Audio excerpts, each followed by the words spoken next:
malam turun perlahan di sebuah negeri tua, di mana kekuasaan tidak lagi terasa mulia, dan keadilan mulai kehilangan suara. Kota-kota berdiri, pasar tetap ramai.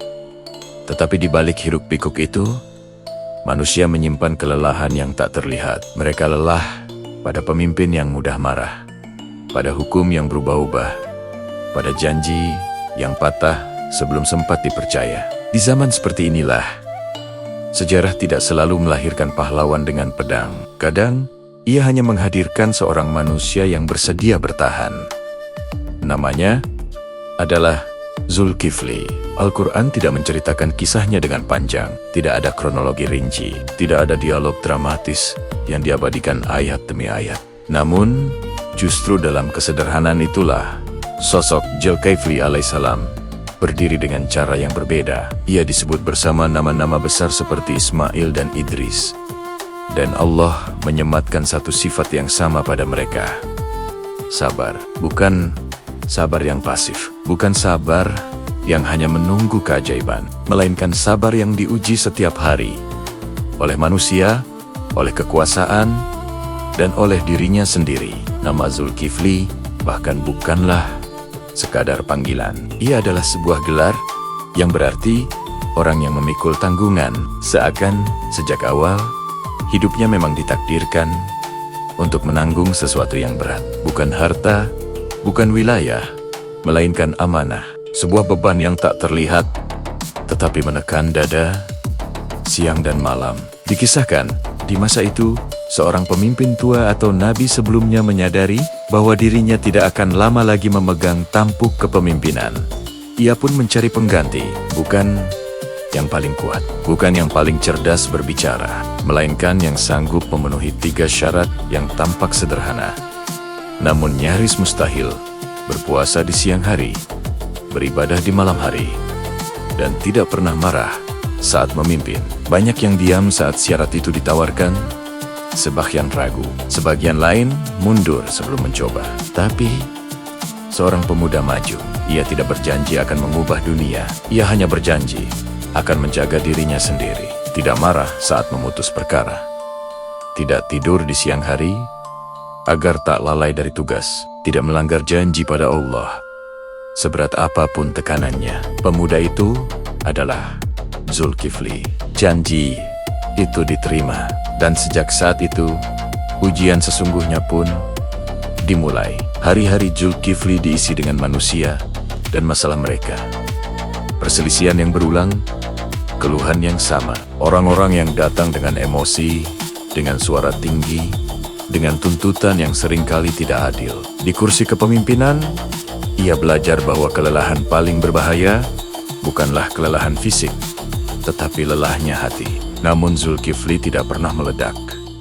Ia mendengar, ia diam, ia memutuskan. Setiap keputusan diambil tanpa kemarahan, tanpa dendam, tanpa keinginan untuk menunjukkan kuasa. Ia sadar, satu amarah kecil bisa meruntuhkan keadilan yang telah ia bangun bertahun-tahun. Maka ia memilih jalan yang sunyi, jalan yang mungkin tidak dipuji, tetapi diridai oleh Ilahi.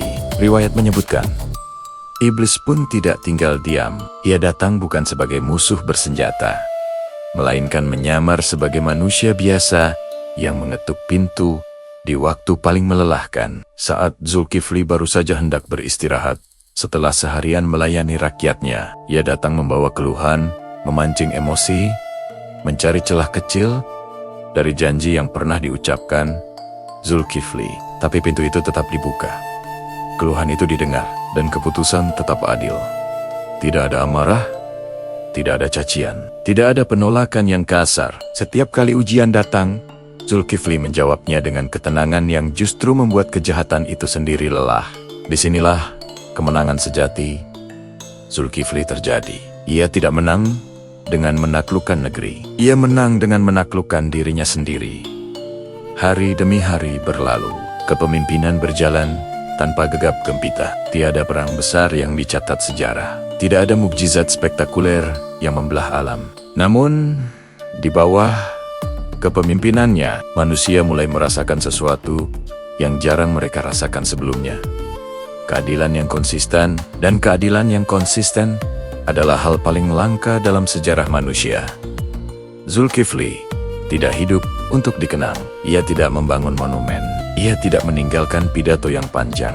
Namanya hanya disebut singkat dalam Al-Quran, seolah Allah ingin mengajarkan bahwa tidak semua hamba pilihan Ia dikenal karena cerita yang panjang, tetapi karena kualitas jiwa mereka.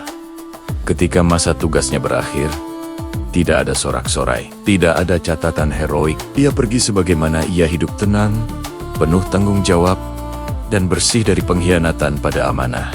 Namun, pesan hidupnya tetap tinggal hingga hari ini, bahwa iman tidak selalu bersuara keras, bahwa kesalehan tidak selalu terlihat megah, bahwa menjadi baik di tengah kekuasaan adalah ujian yang jauh lebih berat daripada menjadi baik saat tertindas. Di dunia modern kita, di mana amarah sering dianggap sebagai ketegasan dan kesabaran dianggap sebagai kelemahan, kisah Nabi Zulkifli alaihissalam terasa seperti sebuah cermin yang jujur. Ia mengingatkan kita bahwa kekuatan terbesar manusia bukanlah saat ia bisa menghancurkan, melainkan saat ia memilih untuk tidak melakukannya. Dan di antara para nabi yang kisahnya jarang diceritakan, Zulkifli berdiri sebagai simbol sunyi tentang satu hal yang paling sulit dijaga oleh manusia, amanah, terutama ketika tidak ada seorang pun yang melihat. Terima kasih telah menyimak kisah inspiratif ini. Jika kamu merasa konten ini bermanfaat, jangan lupa untuk subscribe channel ini agar kita bisa terus belajar bersama dari kisah-kisah penuh hikmah lainnya. Sampai jumpa di video berikutnya.